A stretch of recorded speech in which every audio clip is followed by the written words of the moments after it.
Hey, I'm at the beach, ready to do your review of your study guide for Unit 1. This is my dog. This is Spartacus Larry Bird Howell. My first dog was Irvin Magic Johnson Howell. He passed away a few years ago. But Sparky's a really good dog, so I think I'm gonna get going here. It's so nice out. I can't wait to have a Mai Tai. Dude, no Mai Tai till after reviews, I told you. Come on, God, Rick. Jackson. My goodness. All right, so we'll have to wait. So here we go.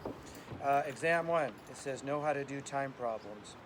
So you're not going to have to worry about the time problem, so let's not do that one. So the second one, latitude and longitude problems, I think you can pass on that question too, because you're not going to be able to do the problems for me. If you had an exercise on that, I think that's enough. Let's keep going. What is the maximum numerical value of latitude and longitude? Latitude is 90 degrees, that's the North Pole. Longitude is 180, right? 0 degrees, longitude is the prime meridian. Right? You go a maximum 180 to the east and 180 to the west. Is the meridian a great circle? It's not. It's half of a great circle. Prime meridian would be just like this. You'd have to have the 180th meridian like that to make up a great circle. How many nautical miles in a degree of latitude? You want to say 60 nautical miles. Okay.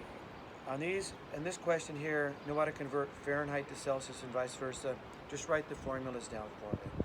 Fahrenheit equals 1.8 C plus 32. Celsius equals F minus 32 divided by 1.8. Thoroughly understand the Earth's grid, including the significance of important reference lines. Okay, so the equator, 0 degrees latitude, cuts the globe in half. Tropic of Cancer, 23.5 degrees north latitude, marks the northern limit of the sun's vertical rays. The sun would be directly overhead on June 22nd. Tropic of Capricorn, it marks the southern limit of the sun's vertical rays. The sun would be directly overhead on December 22nd. Arctic Circle, you'd have to go that far north to have a single day where the sun would not rise and would not set. It would not rise on December 22nd, would not set on June 22nd. Antarctic Circle, you'd have to travel that far south to have one day where the sun would not rise or would not set. It would not set on December 22nd. It would not rise on June 22nd. And that's a long answer right there on that one. What would happen if the speed of the Earth's rotation or revolution increased? If you increase the speed of the rotation, day and night would be shorter. If you increase the speed of the revolution, the year would be shorter. Seasons would be shorter. Where are you likely to find large or small average annual temperature ranges?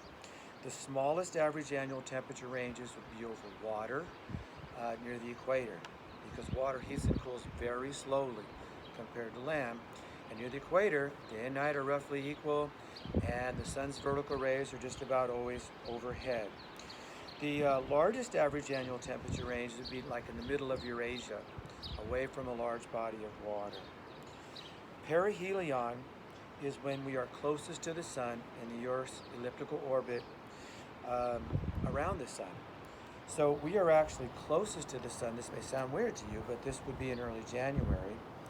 Aphelion is when we're furthest from the sun in elliptical orbit, and that occurs around July 4th. Now remember, the seasons are reversed in the southern hemisphere. It's not the distance from the Earth to the sun that really causes seasons. It's going to be the tilt of the Earth's axis. What happens when you cross the date line going east or west? The international date line is closely associated with the 180th meridian. On the way to Japan, for example, you would cross the date line. If you crossed it going west, as soon as you crossed it, it would be one full day later. So you lose a day. You come home from Japan, cross the date line going east, you get that day back. It is one full day earlier. What is the most abundant gas in the atmosphere? That would be nitrogen at 78%. The most important greenhouse gas is carbon dioxide. Okay, the normal lapse rate and adiabatic lapse rate. A normal lapse rate is the rate of temperature change as you go up in the atmosphere, the lower layer called the troposphere. On an average day in a hot air balloon, if you went up, say from Kansas, something like that, it'd cool off for 3.5 degrees Fahrenheit per every 1,000 feet. That varies daily, but that's the average number. Adiabatic lapse rates occur when a parcel of air is rising or descending. I think in your exercise, we looked at the dry adiabatic lapse rate and the wet adiabatic lapse rate. Heat transfer mechanisms. So just know these. Convection is the vertical transfer of heat up and down. Advection is the horizontal transfer of heat back and forth. The major mechanism for that is wind. Condensation is a gas to a liquid. Okay? And then no evaporation. Evaporation is a liquid to a gas. The circle of illumination is the line that separates the light and the dark halves of the Earth. The Earth's axis is tilted 23.5 degrees away from a line that will be drawn perpendicular to the plane of the ecliptic. The plane of the ecliptic is that plane in which the Earth revolves around the sun. So 23.5 degrees away from a line drawn perpendicular to the plane of the ecliptic. Okay, turn it over here. What is a temperature inversion? Now, on a normal day in the lower layer of the atmosphere, it gets colder as you go up. When you have an inversion, it gets warmer as you go up. This is common in the LA Basin, Mexico City. It's common in the San Joaquin Valley in the summertime. Time zones are 15 degrees of longitude wide. There are 24 time zones. Understand annual and daily temperature lags. So on an annual basis, maximum temperature lags behind maximum insolation. On a yearly basis in San Luis Obispo or Visalia, maximum insolation from the sun is going to be on June 22nd, the longest day of the year.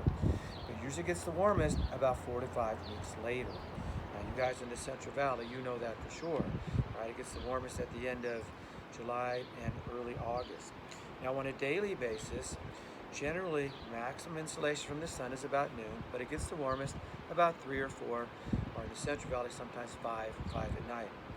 So on an annual and a daily basis, maximum temperature lags behind maximum insolation. On an annual basis, 4 to 5 weeks. On a daily basis, let's just say 4 to 5 hours, something like that.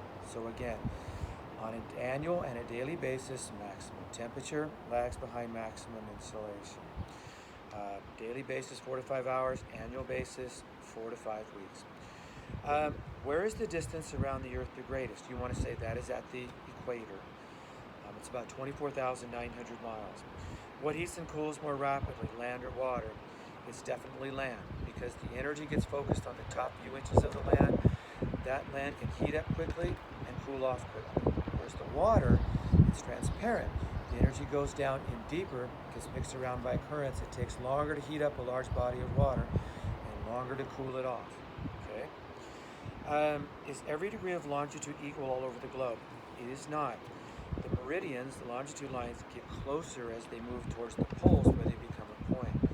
So the only place where 1 degree of longitude is 60 nautical miles, that would be at the equator, then it decreases as you move towards the poles. What does cloud cover do to daily temperature ranges?